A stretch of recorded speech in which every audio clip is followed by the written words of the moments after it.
San Francisco 49ers mini camp, mandatory mini camp at that. So guys like Javon Hargrave are on the field, Nick Bosa, and really some interesting comments at the podium is what we're going to get to today, which is Kyle Shanahan talking about Brock Purdy's recovery and Deebo Samuel really giving himself some hard critiques and a hard look at his 2022 season. Coming up on today's Locked On 49ers. You are Locked On 49ers, your daily San Francisco 49ers podcast, part of the Locked On Podcast Network, your team every day.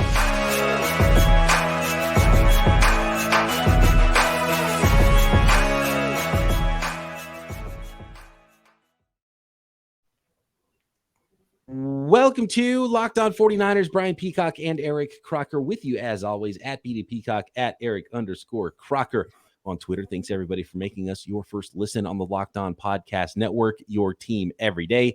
Today's episode is brought to you by Bird Dogs. Go to birddogs.com/LockedOnNFL.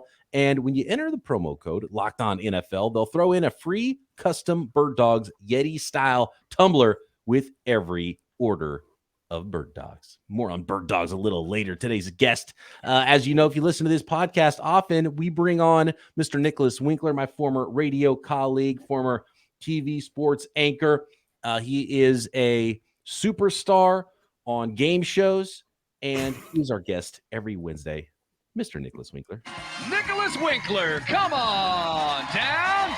The Wink is on fire. Wink, what's happening? Are you pumped for mandatory mini camp?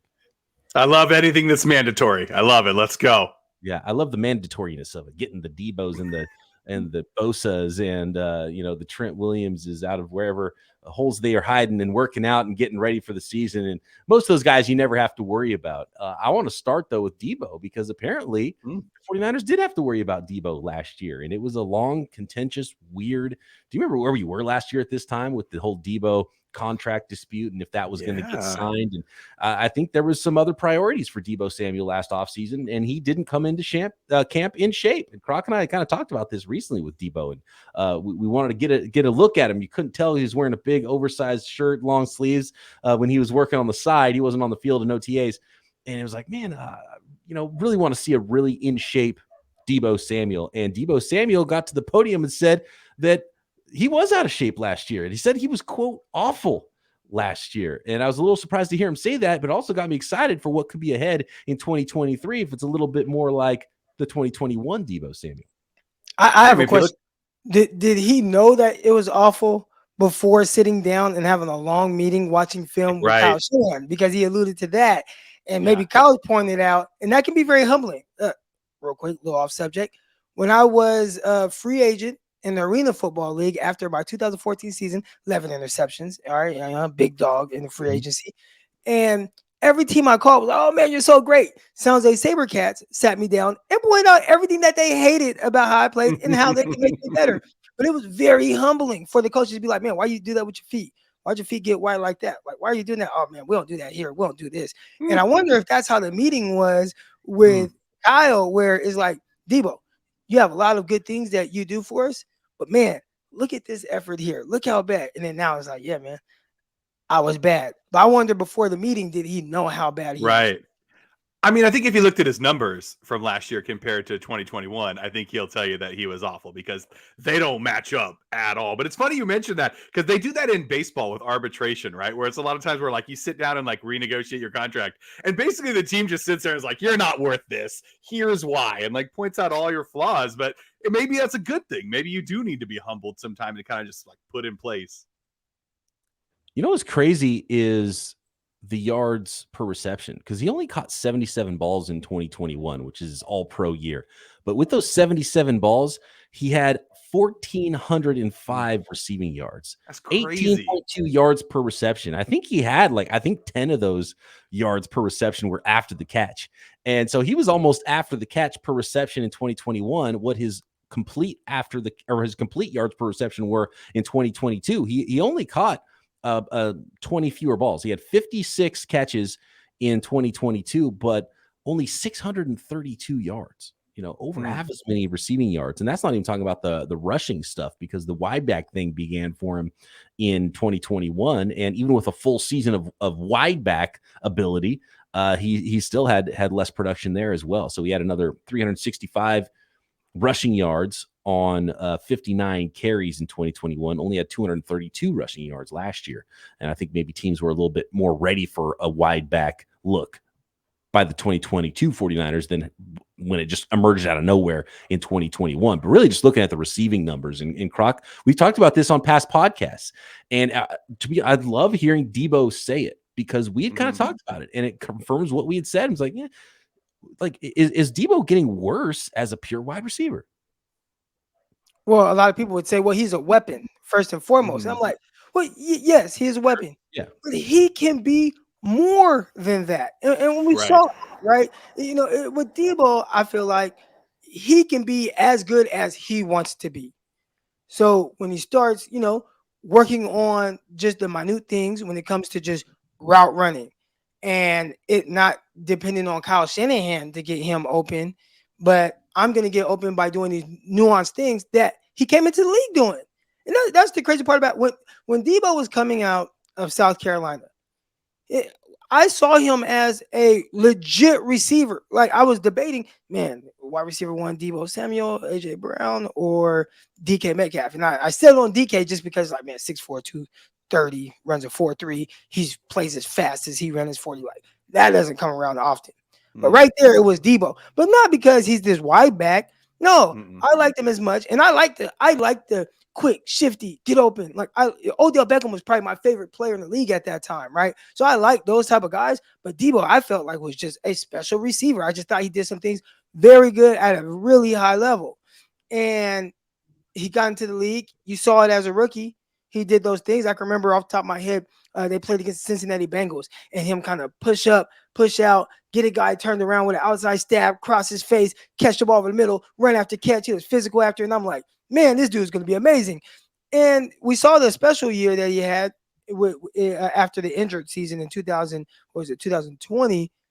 Yeah, I feel like last year is like, man, he's embracing the wide back role, and that's fine. But I think he let that be his identity, which I feel like that should just be an addition to what he brings.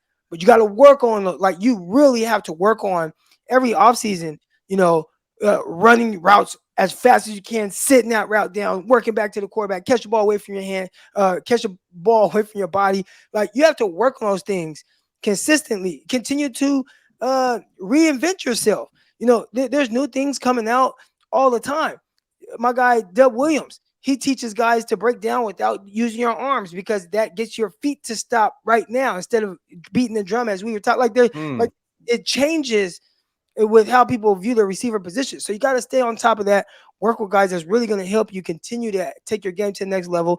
The greats do it. I feel like Deebo now maybe has that fire in him to be the greats, because I think if he does do those things, we're talking about one of the best, top 3-4 receivers in the NFL. And I feel confident saying that with his type of ability and run after catch ability, which is really special. Yeah, for me too. Teach, right? Like that's exactly it. Yeah, people talk about he's got Ayuk, and it's like, man, Ayuk maybe is going to be the better receiver, and it's like, well, yeah, and Ayuk's a really good receiver, but man, some of the things that Deebo has, like, nobody in the league has. Like, you can find another guy that can run a route and get open like Ayuk, but you can't find a guy that can do what Deebo can do. But you also need Deebo to be that receiver too, and get open and help you on every level. Well, you hope that that's all he is, right? I mean, in 2021, he was that wide back out of necessity. It was based on all the injuries that the 49ers had. So you just hope that they don't find themselves in that position again. And then he can just focus on being a wide receiver. And yeah, maybe every once in a while you throw him in the backfield and here and there, just to keep the defense honest, right? To give them an extra look, something else. Yeah, exactly. Something else that even maybe the team next week needs to worry about, but that he really focuses more on just his wide receiving skills, which are incredible. We've seen it. We've seen what he can do out there. And hopefully this is that thing, right? And sitting down with Kyle and Kyle nitpicking every single little thing. Like, hopefully this takes him back to that where he was, or even, beyond what he was as a wide receiver. It's really weird how good he is after the catch, because he looks kind of pudgy. Yeah. But when the ball's in his hands, I'm like, to the crib. You're not catching him. And like touchdown. And he just scoots past people, and he's really fast. He has that. He doesn't look pudgy, Croc. Pudgy. That's disrespectful. He looks. Can we say what you're saying? No. It's a little like squarish. Yeah, like, it's kind of a little boxy. It's like a rectangle. But he has no like belly or anything like that. It's not like he's like Pudge Rodriguez. There's like actual pudgy people out there listening to this podcast and be like, damn, man, if Deebo's pudgy, what am I? Well, you got a receiver that we think he's 220. 5'11", 2. Sure. He could be 230. That's not. It ain't, it's not. It's normal at the receiver position. Well, he's a little wide. He's a little wide. Being a wide back is behind. Like he has the next man speed faster than the next man. Yeah. You don't really see him get caught.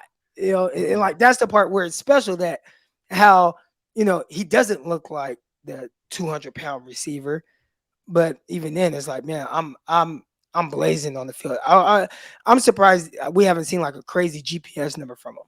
Right. Yeah, because he never gets caught. And you seem like, dude, he's scooting right there. That got a little gas in that the Seahawks when it was like they had him corralled in the backfield. It looked like then it was like make I miss, then pew, and he was out. And then it was like they kind of got him, and I was like, that's a little different. You don't usually see him get caught. Yeah. He used up his speed burst in the backfield. That was the problem. Yeah. on his thickness, though, and this is really the key, and why I hope he's in. That's a better word for it. And a lot of guys are. You always hear the stories. That's what this season is right now. This is the best shape of your life season, and that's what we're going to hear about a lot of guys. And it doesn't always translate to having a good year or anything like that. But for Deebo Samuel, especially with what he could be as a true number one wide receiver. And not just a wide back. And I get embracing the wide back thing, but you don't want him to become just wide, right? And not a wide back. So like he needs to make sure that he's helping the 49ers on all levels of the field. So that was exciting. I love hearing that from Deebo Samuel. It reminds me of another topic I want to get to, which is Leonard Hankerson. He was on with Mayoko talking about some of the GPS times and what you can learn from the GPS, not just like what guys' top speeds are and what you can learn in practice with those GPS times. And then Kyle Shanahan talking about the Brock Purdy rehab next. Today's episode of Locked On 49ers is brought to you by Bird Dogs. Bird Dogs make you look good. And you know what? They feel good too, man. I got some Bird Dogs. I got some pants that I use every time I golf. Wink, you can let everybody know how good I looked out there on the golf course in my Bird Dog pants. They stretch in every direction that you need. There is no there's anti-stink sweat wicking fabric, which is perfect if you're out on the golf course all day, but you could go straight from work in those pants to the golf course. I got some shorts as well that you could go to the gym in. You could lounge around the house in them. You could go to the pool and you can get them with or without a liner as well. They keep you cool and dry all day long. They fit way better than regular shorts and pants as well, that are made sort of stiff and restricting with with cotton that doesn't move when you move, right? So fantastic pants and shorts from Bird Dogs. And if you go to birddogs.com/LockedOnNFL right now, make sure you enter that promo code LockedOnNFL for a free Yeti style tumbler with your order. That's birddogs.com/LockedOnNFL for a free Yeti style tumbler. You won't want to take your Bird Dogs off. We promise you. Almost a hole in one, Croc, in my Bird Dogs at the north. What was the name of that course? That was an awesome course out there. Northern California. Northwood. Northwood? Is that what it's called? Northwood? Out by Guerneville? Up in Geyserville, right? Guerneville. I got to start off. Yeah. You got to start. You really do. I was watching clips of my guy, Greg, Greg Pinelli, friend of the pod and buddy of mine. Man, he posted to his Twitter. He is crushing some balls. I'm like, man, it looks sweet. It just takes time too. I mean, when Peacock first started, I was like, oh yeah, this is really brave of him to get out here and do this. And within just a couple times of playing, he's posting scores better than me. So luckily, you just gotta do it. Luckily, I could get the swing speed going, but it was this ugly baseball swing. It was like not only if you were on the fairway next to the hole I'm on, to the right, yeah, you're fine there. You're in trouble on the next hole past that. Wow. The second fairway over is where the ball was going. He'd kill it. It was going 300 yards. He was going 150 that way and 150 that way. What should I buy first? What kind of because I want to hit out in my yard. I could just start firing some balls off. So go get like a 7-iron. All right, yep, or an 8-iron. Yeah, something small, something a middle iron, 7-iron, 8-iron, on. And with a little bit of loft on it, and just try to get that thing going straight, squaring up that club face. Is there a 49er that's the equivalent of a 7-iron? Ooh, I like that. Just all around. It might be Brock Purdy. Okay. Right? All right. I mean, I don't know why. I mean, I don't know what a 7-iron is. So he's not. 7-iron is supposed to be like your most accurate club, right? The club you trust, you're going to hit it exactly, 140, 150, 160, whatever it may be, and you're going to do it every time. Like that's your club. Yeah, it's in the middle of your bag. So like a 7-iron, so it counts. The higher the number, the higher the loft, right? So a 3-iron is going to go lower, go farther. 7-iron is going to go a little higher, but a little shorter. And your driver is going to go lower and longer. So a 7-iron is kind of in the middle of the bag. It's the middle distance, and you want to have that down because then you can go a little longer, go a little shorter from there, and work on your game. To be clear, it's not a dink and dunk club. No, it's not a dink and dunk club. It's not a pitching club. Yeah, it sounds like Kyle Juszczyk to me. Oh, I like that. Put him anywhere. He'll be able to do it. See, like a utility sort of there is a utility wedge. Okay. So that might be what Kyle Juszczyk is. Yeah, because he's not going to go the distance. He's not going to go long, but you could use it in a lot of different ways on an approach to get yourself to the green to score. Maybe it's Christian McCaffrey then, the 7-iron, right? Because you can do almost everything with him. You know what he's going to do. It's exciting. McCaffrey, So like McCaffrey and Deebo would sort of be like your 3 and 5 hybrids. Because they can take the distance. They can make a long play, right? But you can use them in a lot of different ways. You can use them in the sand. You can use them out of the rough. You can use them in the fairway. Okay. Off the tee. Yeah. Yep. There you go. I like that. All the non-golfers have tuned out. Let's finish our wide receiver portion of this podcast because Leonard Hankerson was on with Matt Mayoko. Said some really interesting things with GPS times. And by all reports, Brandon Ayuk's having a really nice camp here. But Croc, I know you were talking about it off the air. The way they utilized the GPS times was interesting. And they could go to Brandon Ayuk. And we know that Ayuk was famously in the doghouse, right? And you could go to him and say, hey, like, you might not think you're dogging it out there, but we need more from you in practice. Because look, you didn't go over 20 miles per hour today. Why aren't you running full speed with your routes? Right. And I thought that was pretty cool because like you could actually give somebody evidence. Be like, no, coach, I'm playing hard. It's like, oh, so you're only a 17 mile per hour guy. Okay. So maybe you're just too slow for the league. And I like that. You got like hard evidence. Yeah, I thought that was like very interesting. Really kind of, again, I stopped playing. Well, I was in NFL 2013, played 14, 15 in the Arena League. They weren't putting GPSs on me in the Arena League, right? So that's very like a new technology that I'm not as familiar with. So it was definitely really cool to hear, listen to Mayoko's podcast and hear Leonard Hankerson talk about that and how they can notice with Brandon Ayuk that his miles per hour are always the highest when he has the ball in his hand. So it's like, oh, I cut the ball. Okay, let me turn it up now. As opposed to running his routes fast to use the threat of his speed, which I talked a lot with Danny Gray, right? And he mentioned Danny Gray, saying Danny Gray's probably the fastest receiver, but getting him to really utilize that speed en route to sell the okay, I'm going to run a fade. Psych, I'm sitting it down. But use that GPS to kind of really get up. And I think my next thing would be, if I were to ask him, are you able to track the player's GPS on every, like, can you pinpoint the play? Because if you, let's say you want somebody to run, a 15-yard, stop back, right? Like come back, or 17 back to 15. And you really want to sell the speed on the vertical and then sit that route down. Can you pinpoint what his GPS was on that specific route? And that's the thing where you want them to kind of hit these markers real quick. New York Jets, I was on New York Jets. We work on our bench press. And they had this thing that they would strap to the bench press, to the bar on the outside. And it would show your explosion rate. So we would go down really slow, tempo, right? 3, 2, 1, boom. And then you'd explode up. And you would have to hit a certain number when you explode up. And if you don't hit that number, you need to take some weight off, right? And I got really strong that way. But I wonder if there's something they could do. Oh, you're not hitting this number. We need you to hit this number. And if you're not hitting that number, then okay, we need you to push harder upfield to sit that route down. You can really see what a guy's doing. So based off what he's capable of doing. So that would be one thing I'd be really interested to know if they can track that.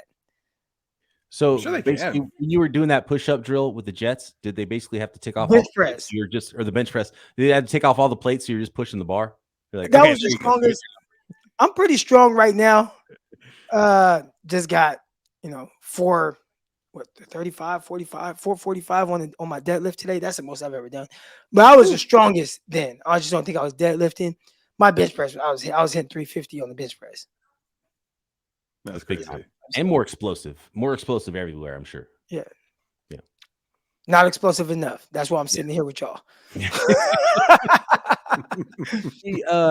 GPS times are interesting though, and I love it. And what really, the only thing I don't like about the GPS stuff that's going on in the league and in college is we don't have access to it, because that would be so fascinating. I don't want to go through that stuff. I don't want to see it with the college prospects, because I do think 40 times are overrated. And the 49ers really lean heavily on that GPS stuff. But we're looking at prospects. We're like, okay, you can use the eye test. You can watch the tape, say, okay, I think I see where this speed is here. And a guy like Dre Greenlaw, like he's super fast, right? But you look at his 40 times and his athletic numbers, his testing at the combine, it was just like, okay, so. But he was like, had really good GPS time. So he plays fast. When you put on film, you see him play fast. And the 49ers really lean on the GPS, it seems like, whether it's in the draft or in practice. And I think it absolutely helps them. I think is that like a chip in the helmet? It's in the shoulder. How they do it? I think that you can put on the shoulder pads. You can wear that sports bra looking thing. I've seen that thing. Yeah. And that tracks a lot of stuff. To speak on what Peacock was just talking about with kind of like watching the film, I remember in 2020, I want to say, is that the Justin Jefferson, Henry Ruggs, that class?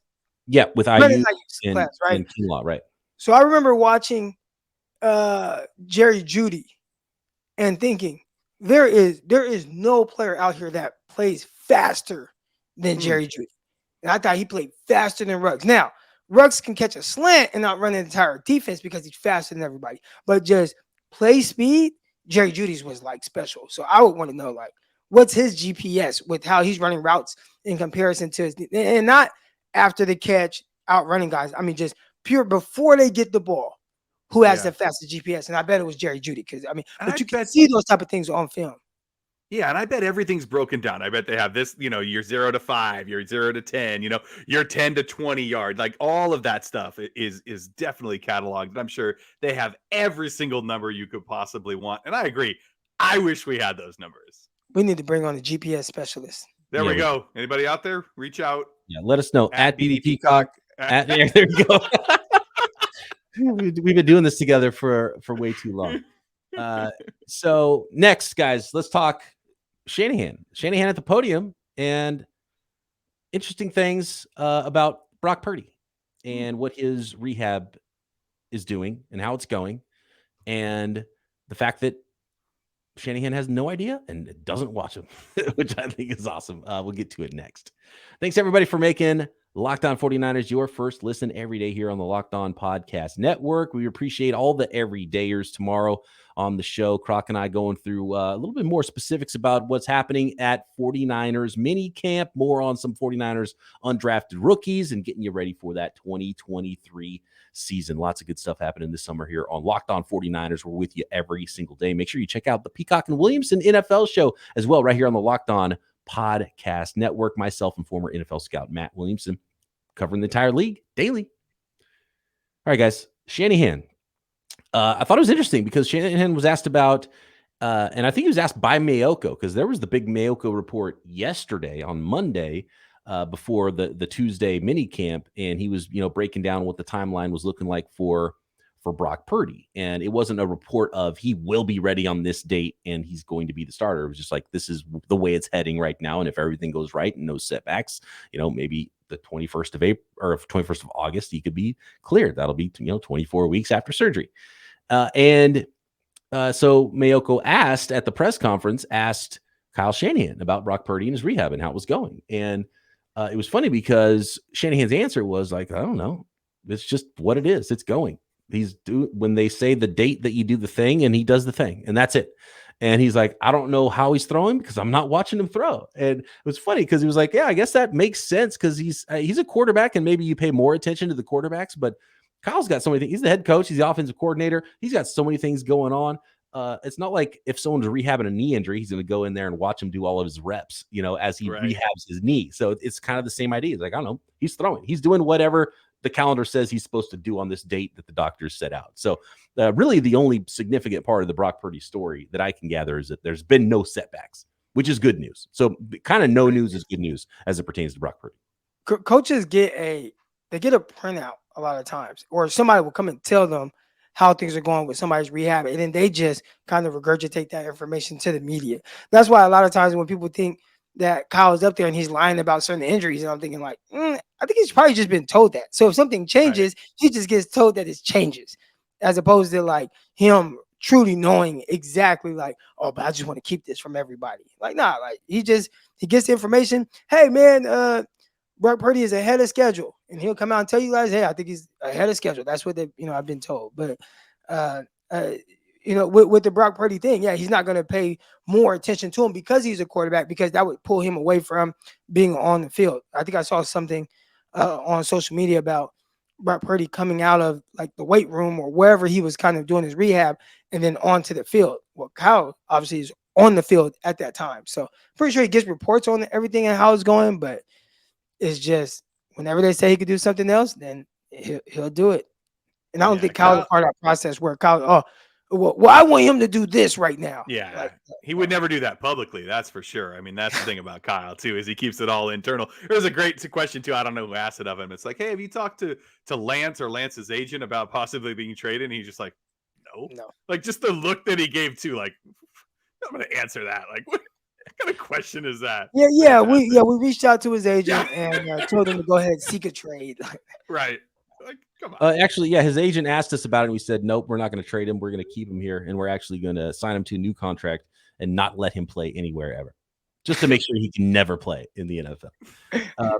By the way, George Kittle said, quote, I think Trey looks significantly better than he did last year. So there we go. Making strides. Everybody in the best shape of their lives right now. So that's always positive things that we're seeing. By the way, so all this about quarterbacks, the 49ers have 4 quarterbacks, 3 of them healthy and on the field practicing currently. But there was reports that the 49ers are working out another veteran quarterback, Jack Cohen, who was on the XFL Brahmas.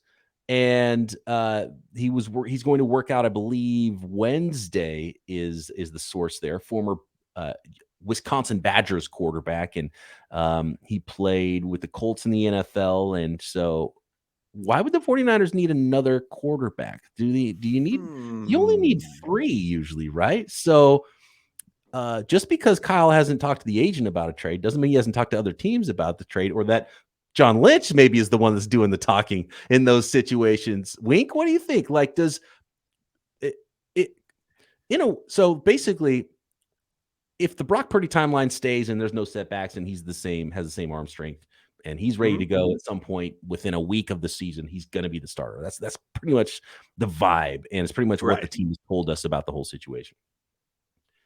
So, do they need an extra quarterback on the practice squad? Right? And so, what do you think, Trey Lance? Do you trade him if you're the 49ers? Do you want to be traded if you're Trey Lance? Like, how do you think this thing ends with Trey Lance, or does he just have another year where he doesn't play football? I think if you're Trey Lance, I think maybe you're not. You wouldn't mind getting traded, right? Because you are kind of being told that you're behind this guy, right? This isn't your job, essentially. Like you're not telling him, hey, if you win this in camp, it's your job. It's basically like, nah, when Brock comes back, this is Brock's job. But maybe this is all because all of this hype about Darnold, right? Maybe they're trying to trade Darnold in that $3.5 million contract, try to get something back for him, and then you need to bring in that extra quarterback. Yeah, if I'm Trey Lance, get me out of here. If I can, yeah. And this is not about me thinking Trey Lance is this amazing quarterback. But the issue is we don't know. And with the talent that he does possess, he's only been able to play start 4 games for his own fault. Some of it, right? The breaking ankle. And I don't want to put it on him in a sense, but you broke your ankle. So you had to miss time, and that opened the door for someone else.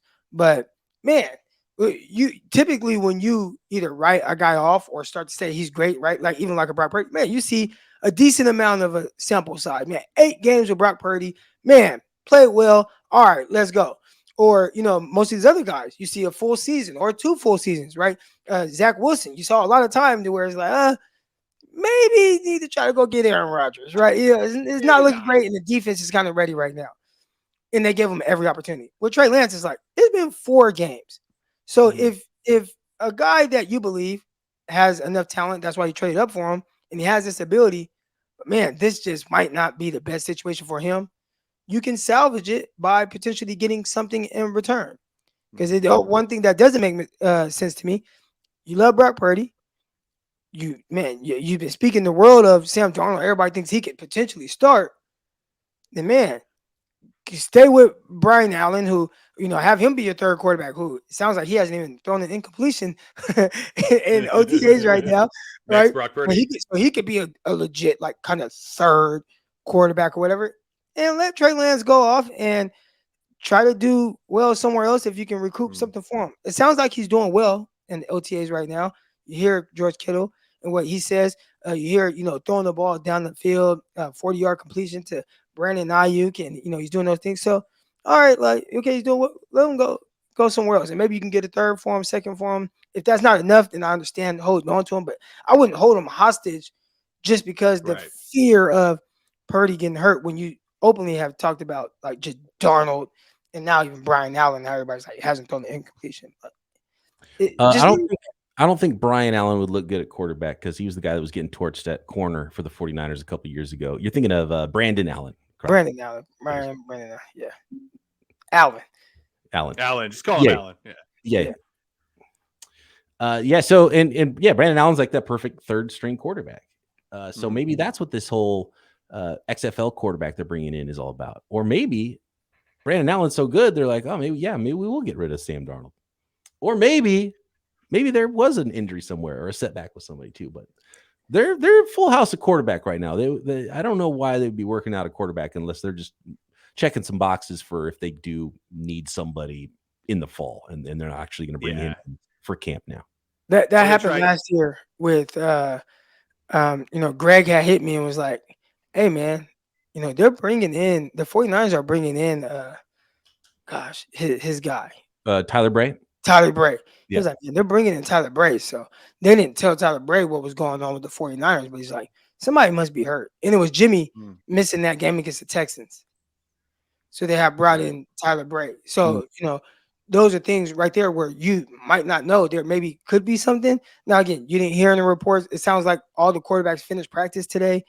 It sounds like they all did well in their, different ways. So it definitely would be kind of out of nowhere to bring a fourth quarterback in there. But maybe they just want an extra arm just in case during training. Maybe they're looking so far in the future that they know when they have to cut down and try to move maybe a Brandon Allen to the practice squad or something when Purdy comes back, that they're afraid someone's going to snatch him up. So they're like, all right, we're going to need somebody that gets the system that can come in and help out then. Yeah, that's a possibility. I like all those theories. Let us know if you got a conspiracy theory on the 49ers quarterbacks, because there's an unlimited amount of those. At BD Peacock, at Eric_Crocker, at Bay Area Wink. Nick, thanks for joining us once again here on another Winky Wednesday. Yeah, my pleasure, guys. And thanks everybody for making us your first listen. Croc and I back tomorrow right here, Locked On 49ers. See ya. Subscribe to this video.